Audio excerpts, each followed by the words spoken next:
السلام علیکم part 2 principle of banking میں ہم لیکچر نمبر 58 شروع کرتے ہیں اور آج ہے ایڈوانٹیجز آف چیک کے فوائد. ٹھیک ہے, چیک کے فوائد والا ٹاپک ہم شروع کر رہے ہیں. لیکچر نمبر 58 ہے. اس میں پہلا جو پوائنٹ ہے ہمارا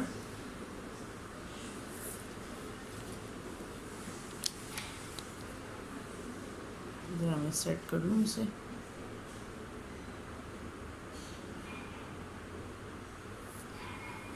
پہلا پوائنٹ ہے ہمارا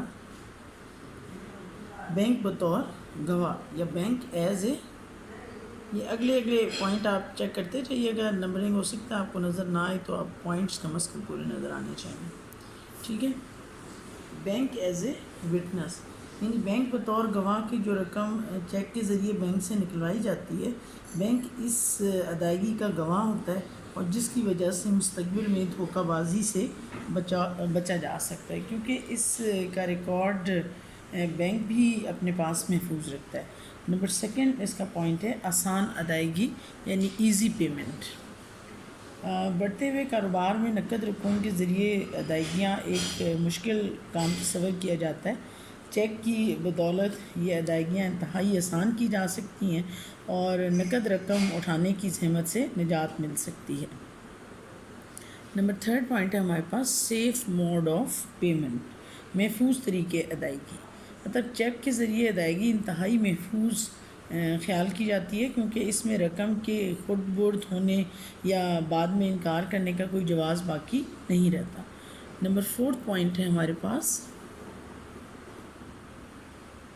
سستا طریقے ادائیگی, ایزی ٹرانسفریبل. ٹھیک ہے, سستا طریقے ادائیگی یعنی ایزی ٹرانسفریبل ہے. چیک کے ذریعے ادائیگی کرنے پر زیادہ اخراجات نہیں آتے, اس لیے چیک کے ذریعے ادائیگی کم خرچ میں ہوتی ہے. ویسے چیک بک جو ہے وہ بینک آپ کو دیتا ہے, وہ مختلف بینکوں کی چیک بک کی مختلف قیمتیں ہوتی ہیں. جیسے ہمارے پاس فرسٹ وومن بینک کا چیک ہے تو اس کی قیمت چیک بک جو ہے وہ 750 کی ہے, اور بہت سارے اس کے اندر چیک ہوتے ہیں تو چیک کی قیمت جو ہے وہ بہت کم ہوئی اس کا مطلب. نمبر ففتھ پوائنٹ ہے ہمارے پاس زر کا نیم البدل یعنی کہ سبسٹیٹیوشن آف منی. یہ والا پوائنٹ ہے substitution of money.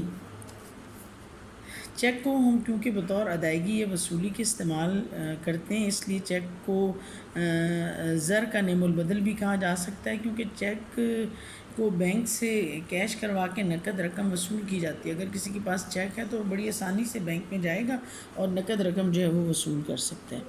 Number 6 point ہے ہمارے پاس آسان انتقال پذیری یعنی easy transferable.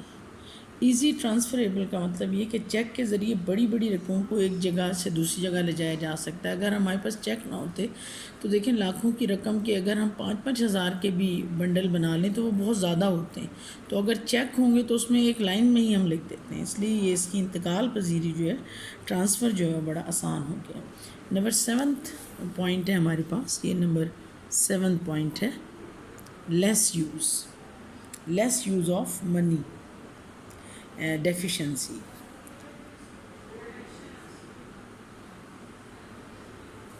Less use of cash یہ پرابلم آف منی ڈیفیشنسی اگلا پوائنٹ ہے.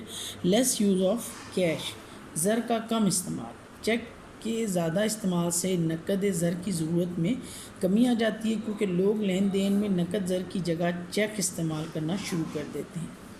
نمبر 8 پوائنٹ ہے ہمارے پاس پرابلم آف منی ڈیفیشنسی, زر کی کمی کا مسئلہ. اگر ملک میں زر کی کمی ہو تو لین دین میں چیکوں کے استعمال سے زر کی کمی کو بآسانی کنٹرول کیا جا سکتا ہے. تجارتی ترقی یعنی اکنامک ڈیولپمنٹ, یہ والا پوائنٹ ہے ہمارا اکنامک ڈیولپمنٹ.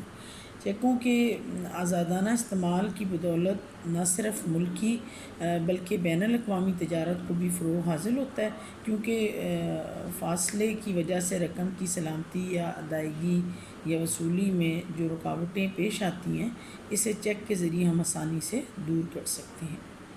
نمبر 10 ہمارے پاس پوائنٹ ہے ادائیگیوں اور وصولیوں کا ذریعہ یعنی source of receipt and payment, یہ والا پوائنٹ ہے ہمارا، ٹھیک ہے، source of receipt and payment.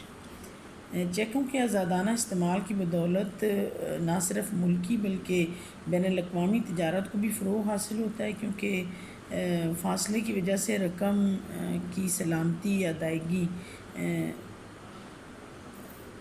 یہ میں نے بھی آپ کو بتا دیا، سوری، تجارتی ترقی میں اگلا پوائنٹ آپ کو بتا دیں، ادائیگیوں اور وصولیوں کا ذریعہ، کہ نظام بینکاری میں ترقی کی وجہ سے آج کے جدید دور میں مال کو فروغ کرتے وقت اور پرانے بل وصول کرتے وقت تمام وصولیاں چیکوں کے ذریعے ہی کی جاتی ہیں۔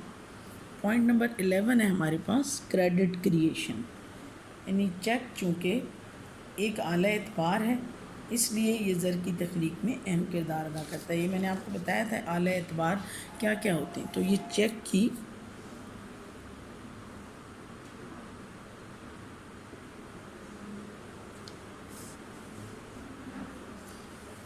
پھر اس کے بعد ہمارے پاس اگلا پوائنٹ 12 پوائنٹ ہے گم شدہ چیک، ٹھیک ہے، یہ یعنی لاسٹ چیک جو ہوتے ہیں ہمارے پاس، اگر کوئی چیک جو ہے وہ چوری یا گم ہو جائے تو چیک تحریر کرنے والا بینک کو فوراً اطلاع دیتا ہے اور اس طرح ہونے والا نقصان سے بچا جا سکتا ہے۔ یہ آپ کو بہت پہلے میں نے پڑھایا تھا، فرسٹ میں آپ نے پڑھا تھا جب بینک ریکنسیلیشن اسٹیٹمنٹ آپ پڑھ رہے تھے، تو اس میں یہی تھا کہ اگر چیک چوری ہو جائے یا آپ اسٹاپ کرنا چاہتے ہیں پیمنٹ، تو پھر ایسی صورت کے اندر آپ کو بینک کو جو ہے وہ فوری اطلاع کرنی پڑتی ہے۔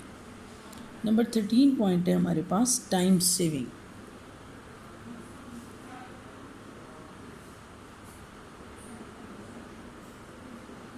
ٹائم سیونگ ہمارے پاس کیا ہے کہ وقت کی بچت، کاروباری لین دین میں چیک کے ذریعے ادائیگی یا وصولی کی وجہ سے تاجر حضرات کا قیمتی وقت بچ جاتا ہے، جس سے کاروبار کی دیکھ بھال میں آسانی ہوتی ہے۔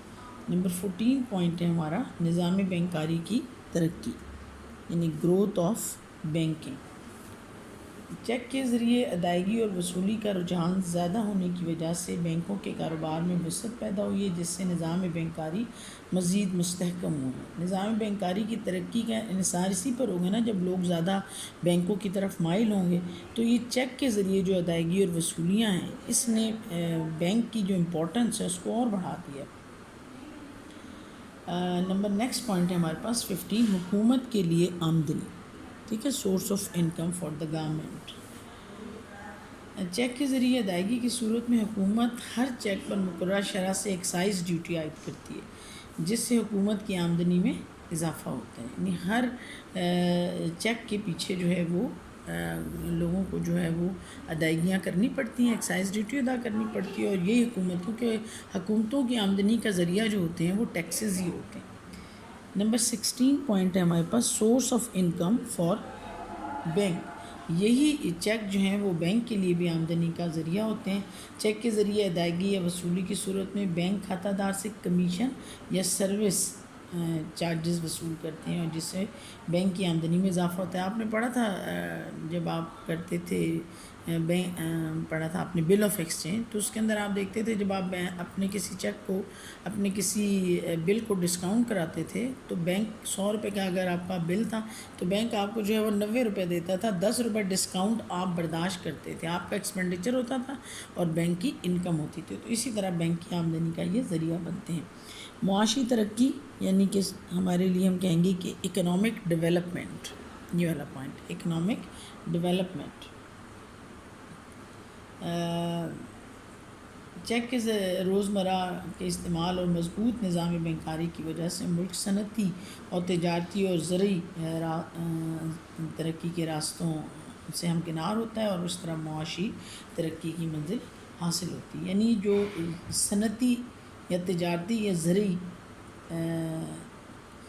ترقی ہے اس کا انحصار بھی بینکوں کے ساتھ ہی ہوتا ہے۔ اگر بینک ان کو اچھے قرضے دیں گے، آسان شرائط پہ دیں گے، کم ریٹ آف انٹرسٹ پہ دیں گے، تو ان کو پھر سرمائے کی پرابلم نہیں ہوگی، اور پھر ملک بھی ترقی کرے گا، اکنامک ڈیولپمنٹ ہوگی۔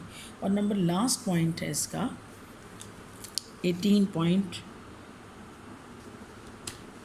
لاسٹ پوائنٹ ہے ایزی ہینڈلنگ، یہ لاسٹ پوائنٹ ہے اس کا، ایزی ہینڈلنگ، کہ کسی بھی کاروباری لین دین میں لاکھوں روپے کو رکھنا اور گننا ایک مشکل کام ہوتا ہے، جبکہ یہ کام ایک چیک کے ذریعے ہم بڑی ہی آسانی کے ساتھ کر لیتے ہیں کہ چیک کے اوپر جو رقم لکھی ہوتی ہے وہ کروڑوں میں لکھی ہوئی ہو، بس رقم لکھی ہوئی ہے اس کو آپ دیکھ لیتے ہیں، تو یہ بھی ایک آسان ذریعہ ہے۔ تو یہ اصل میں ہمارے پاس چیک کے فوائد ہیں، اس کے ایڈوانٹیجز آف دا چیک ہیں، ٹھیک ہے، یا اس کی خوبیاں بھی آپ کہہ سکتے ہیں۔ اس کے بعد ہمارے پاس اگلا ٹاپک آتا ہے چیک کی اقسام، کائنڈس آف چیکس، ٹھیک ہے نا، kinds of checks and characteristics, یہ ہم پڑھیں گے ابھی، kind of checks and characteristics. Check جو ہیں وہ مختلف اقسام کے ہیں ہمارے پاس، اس سے میں نے یہ آپ کی بک رکھی ہوئی ہے، اس سے بھی میں آپ کو پڑھا سکتی ہوں۔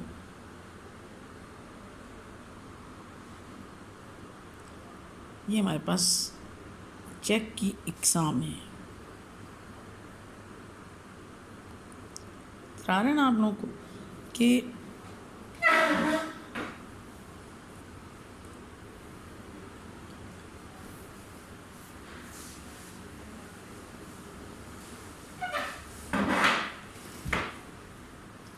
کہتے ہیں کہ چیک کی اقسام میں کائنڈز آف چیک ہیں، حامل چیک، جس کو ہم چیک جو ہیں وہ مختلف قسم کے ہوتے ہیں، اس میں سے ایک کو ہم حامل چیک، دوسرے کو یعنی بیریئر چیک، حکمی چیک یعنی آرڈرڈ چیک، اور تیسرا کراس چیک، اسے کراس چیک ہی کہتے ہیں، ٹھیک ہے۔ تو سب سے پہلے ہم دیکھتے ہیں کہ یہ جو حامل چیک ہے یہ کیا ہوتا ہے۔ اگر ایک چیک پر کسی مخصوص شخص کا نام لکھا ہو اور نہ ہی لفظ بیریئر کاٹا جائے تو اس ایسے چیک کو حامل چیک کہا جاتا ہے، ٹھیک ہے، ایسے چیک کو ہم کیا کہتے ہیں، یہ حامل چیک کہلاتا ہے، اور اس چیک پر صرف مرتب کنندہ کے دستخط ہوتے ہیں اور چیک کی رقم وصول کرنے والے کو اپنی شناخت کروانے کی ضرورت نہیں ہوتی۔ اس چیک کو ہم کھلا چیک بھی کہتے ہیں، یہ لکھا ہوا ہے اس نے کہ اس کو ہم اوپن چیک بھی کہتے ہیں، ٹھیک ہے، یہ اوپن چیک بھی ہم اس کو کہہ سکتے ہیں۔ اور ایسے چیک کی ادائیگی نسبتاً غیر محفوظ سمجھی جاتی ہے، اگر یہ کھو جائے نا تو پھر یہ چیک جس کے پاس ہوگا یہ اس کا ہی ہوگا۔ اب اس کی ہم خصوصیات پڑھتے ہیں، کریکٹرسٹکس پڑھتے ہیں اس کے۔ اس چیک کا حامل اپنی شناخت کروائے بغیر بینک سے رقم وصول کر سکتا ہے۔ اس چیک پر لفظ بیریئر لکھا ہوتا ہے، بیریئر کا مطلب ہے جو لے کر آیا ہے نا آپ نے اسی کو پیمنٹ کرنی ہے۔ یہ چیک حامل کی مرضی سے حکمی چیک میں تبدیل کیا جا سکتا ہے، ٹھیک ہے، وہ آپ اس کو حکمی چیک بھی بنا سکتے ہیں۔ اس چیک کی منتقلی تصدیق کے بغیر بھی کی جا سکتی ہے، اور اس چیک کا حامل یا پیش کنندہ بینک سے رقم نکلوا سکتا ہے۔ آگے ہمارے پاس یہ اس نے جیسے الائٹ بینک کا چیک ہے، یہ اس نے آپ کو دکھایا ہوا ہے یہاں پر، دیکھیں یہ الائٹ بینک کا چیک ہے آپ کے پاس، اور اس نے آپ کو دکھایا ہوا ہے کہ کیسے چیک جو ہیں وہ لکھے جاتے ہیں۔ یہ یہاں پر اماؤنٹ لکھی ہوئی ہے، یہاں پر سیلف لکھا ہوا ہے اس نے، اور یہ اس کا چیک نمبر لکھا ہوا ہے، ٹھیک ہے، ڈیٹ ڈلی ہوئی ہے، اور یہاں پر جو اماؤنٹ ہے یہ ڈیجٹس میں بھی لکھی ہوئی ہے، اور اماؤنٹ جو ہے وہ ان ورڈس میں بھی لکھی ہوئی ہے، 5000 اونلی، ٹھیک ہے، پھر سگنیچر ہوتے ہیں۔ نمبر سیکنڈ ہمارے پاس ہے آرڈرڈ چیک، ٹھیک ہے۔ آرڈر چیک کیا ہوتا ہے، کہلاتا ہے حکمی چیک، یا اسے ہم کہتے ہیں آرڈرڈ چیک۔ حکمی چیک اگر چیک پر کسی وصول کنندہ کو نامزد کیا گیا ہو اور لفظ بیریئر کاٹ کر لفظ آرڈر لکھ دیا گیا ہو تو ایسا چیک حکمی چیک یا آرڈر چیک کہلاتا ہے، اور اس چیک کی ادائیگی کے لیے وصول کنندہ کو اپنی شناخت کروانی پڑتی ہے، یہی فرق ہے اس میں اور اس میں، بیریئر چیک میں، ٹھیک ہے۔ اب وہ کہتے ہیں کہ جو اس چیک پر لفظ بیریئر کاٹ کر آرڈر وصول کنندہ کے نام کے ساتھ لکھ دیا جاتا ہے، اور لفظ بیریئر کا کاٹنا ہی کافی ہے، اگر آرڈر نہ بھی لکھے نا تو خالی بیریئر کو کاٹ دے تو بھی کافی ہے۔ بینک اس چیک کی ادائیگی حامل کی شناخت کے بغیر نہیں کرتا، بیریئر میں بغیر شناخت کی کرتا ہے، اس میں شناخت کے بغیر نہیں کر سکتا۔ اس چیک کو حامل چیک میں تبدیل کیا جا سکتا ہے، ٹھیک ہے نا، اگر چاہیں تو اس کو ہم بیریئر چیک بھی بنا سکتے ہیں، اور یہ چیک حامل چیک سے زیادہ محفوظ ہوتا ہے، اور اس چیک کی منتقلی کی تصدیق کے بغیر نہیں کی جا سکتی۔ صرف وہی شخص بینک سے رقم نکلوا سکتا ہے جس کا نام چیک پر لکھا ہو، اور یہ بھی تقریباً چیک اسی طرح کا ہوتا ہے. اگر آپ دیکھیں اس کو تو یہ چیک بھی اسی ٹائپ کا ہی ہے. اسی طرح لائٹ بینک ہے، نام لکھا ہوا ہے، یہ اماؤنٹ لکھی ہوئی ہے. لیکن فرق کیا ہے اس چیک اور اس چیک کے اندر؟ یہ فرق ہے کہ یہاں پر اس نے بیریئر کو کاٹا ہوا ہے. ٹھیک ہے، یہ دیکھیں بیریئر کو کاٹا ہوا ہے. آرڈر بھی لکھ سکتا ہے اور بیریئر کا کاٹنا بھی کافی ہے. یہاں پر سگنیچر لکھتے ہیں. اگلا جو ہے ہمارے پاس چیک، اس کو ہم کیا کہتے ہیں؟ کراس چیک کہتے ہیں. کراس چیک کیا ہے کہ جب چیک کی پیشانی پر دو متوازی ترچھے خطوط کھینچ دیے جاتے ہیں اور ان کو خالی رہنے دیا جائے یا ان میں مختلف الفاظ لکھ دیے جائیں، کمپنی کا نام لکھ دیا جائے جیسے سعد اینڈ کو، یا ہم لکھ دیں پیز اکاؤنٹ اونلی، یہ بھی لکھا جا سکتا ہے. تو ایسا چیک جو ہوتا ہے وہ کیا ہو جاتا ہے؟ یہ کراس چیک ہوتا ہے. ٹھیک ہے، اور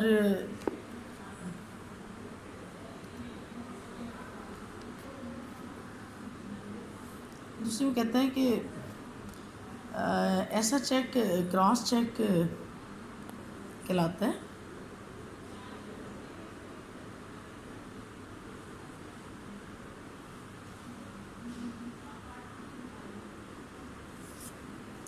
اور کراس چیک کہلاتا ہے. اس کی ادائیگی بینک کے کاؤنٹر پر نہیں ہوتی بلکہ وصول کنندہ پہلے سے بینک میں جمع کرواتا ہے اور پھر یہ بینک مرتب علیہ بینک سے رقم وصول کر کے کھاتے دار کے حساب میں جمع کر دیتا ہے. کھاتے دار کو رقم وصول کرنے کے لیے نیا چیک لکھنا پڑتا ہے. تو یہ چیک جب آپ کو ملتا ہے نا تو آپ فوراً اس کو بینک میں جمع نہیں کرا سکتے، بلکہ آپ کیا کرتے ہیں کہ اس چیک کو پہلے آپ جاتے ہیں تو بینک میں جمع تو کراتے ہیں لیکن کاؤنٹر پہ پیمنٹ نہیں ہوتی. یہ آپ کے اکاؤنٹ میں ٹرانسفر ہوتی ہے رقم، اور پھر اس اکاؤنٹ سے آپ ایک اور چیک لکھتے ہیں اور وہاں سے پھر جو ہے وہ آپ کو پیمنٹ ملتی ہے. اب اس نے خوبیاں بتائی ہیں آپ کو کہ چیک پر دو متوازی ترچھی لائنیں کھینچی جاتی ہیں. اس چیک کی ادائیگی نقد نہیں کی جاتی بلکہ پہلے اس کی رقم وصول کنندہ کے کھاتے میں منتقل کی جاتی ہے اور پھر ایک نئے چیک کے ذریعے بینک سے رقم نکلوائی جاتی ہے. تھرڈ پوائنٹ ہے اس کا کہ چیک کا مرتب کنندہ چیک کی کراس کاری کو ختم کر سکتا ہے. یعنی جس نے چیک لکھا ہے وہ اس کو ختم کر دیں، وہاں سگنیچر ڈال دیں تو وہ چیک جو ہے پھر بیریئر چیک بن جائے گا. یہ چیک حامل اور حکمی چیک سے زیادہ محفوظ ہوتا ہے. یہ کھو بھی جائے نا اور اگر کوئی شخص لا کے بینک میں دے گا تو پھر بھی پیسے جو ہیں اسی شخص کے اکاؤنٹ میں جمع ہوں گے. ٹھیک ہے، اب یہ دیکھیں یہ چیک باقی چیکوں سے کس طرح مختلف ہے. یہ جو دو لائنیں لگی ہوئی ہیں، یہ والی دو لائنیں، یہ اس کو کراس چیک بناتی ہیں. اور یہ اب بینک میں جمع نہیں ہوگا، یہ کاؤنٹر پہ پیمنٹ نہیں ہوگی، بلکہ کیا ہوگا کہ کاؤنٹر پہ پیمنٹ نہیں ہوگی بلکہ اس شخص کے اکاؤنٹ میں جو ہے وہ ڈال دیا جائے گا. اس کے علاوہ ہمارے پاس اور بھی بہت سارے چیک ہیں جن میں سے ایک کو ہم کہتے ہیں جعلی چیک، یعنی فراڈولنٹ یا فارگیٹ چیک ہوتے ہیں. جعلی چیک ہوتے ہیں جو کھاتہ دار خود جاری نہیں کرتا بلکہ کھاتہ دار کی جگہ کوئی دوسرا شخص اس جیسے دستخط کے ذریعے جاری کر کے بینک سے رقم نکلوانے کی کوشش کرتا ہے. لیکن دستخط کے جو اسپیسیمن ہیں وہ بینک کے پاس موجود ہوتے ہیں، اگر وہ میچ نہ کریں تو پھر بینک اس کو پیمنٹ نہیں کرتا.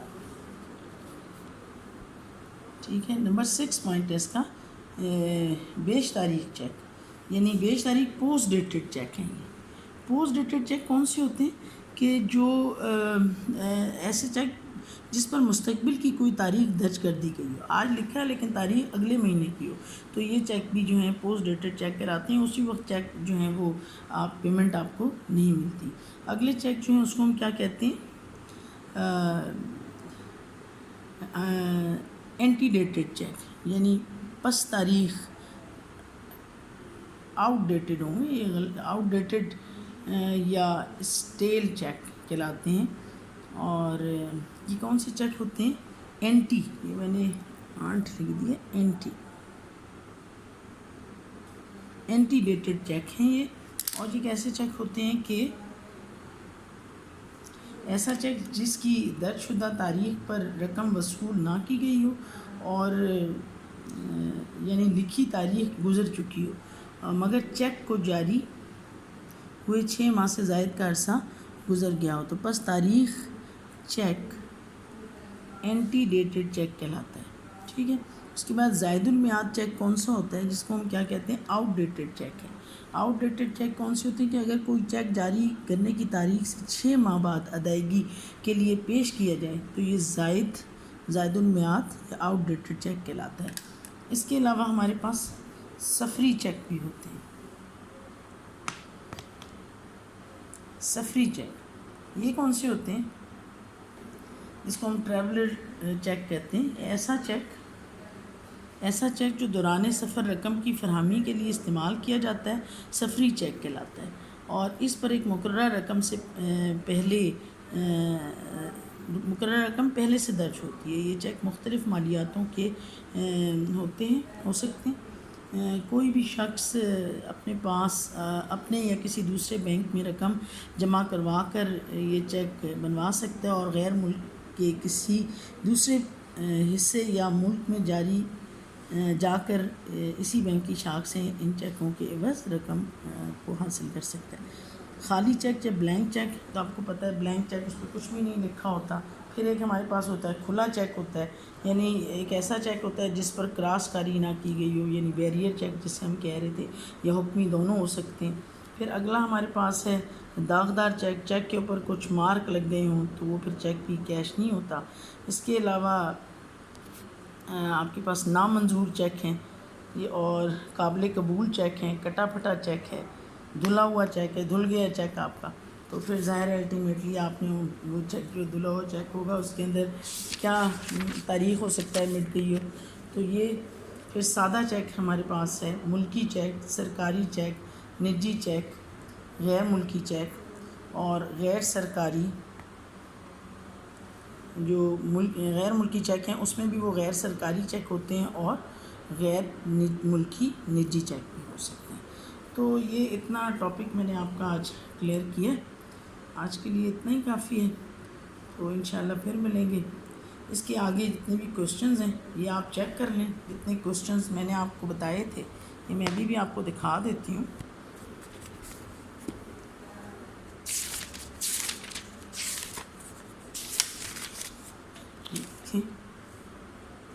یہ سارے کوسچنز میں نے آپ کو جو ہے ان کے نشان لگوائے ہوئے تھے، یہ دیکھ لیں آپ. یہ سب کوسچنز جو ہیں 9 بھی ہے، 10 بھی ہے، 11 بھی ہے، 12، اس کے بعد یہ 13 چیک کی کراس کاری سے کیا مراد ہے. اس کے بعد 13 کے بعد یہ چیک ہے آپ کا کوسچن ہے چیک کی عمومی کراس کاری، چیک کی خصوصی کراس کاری سے کیا مراد ہے، چیک کا استعمال کس طرح بڑھایا جا سکتا ہے. یہاں تک 16 کوسچن تک آپ نے جو ہے وہ یاد کرنا ہے. ٹھیک ہے، اور اسی طرح ان کے آبجیکٹیو بھی کرنا ہے. Okay, thank you very much. اللہ حافظ.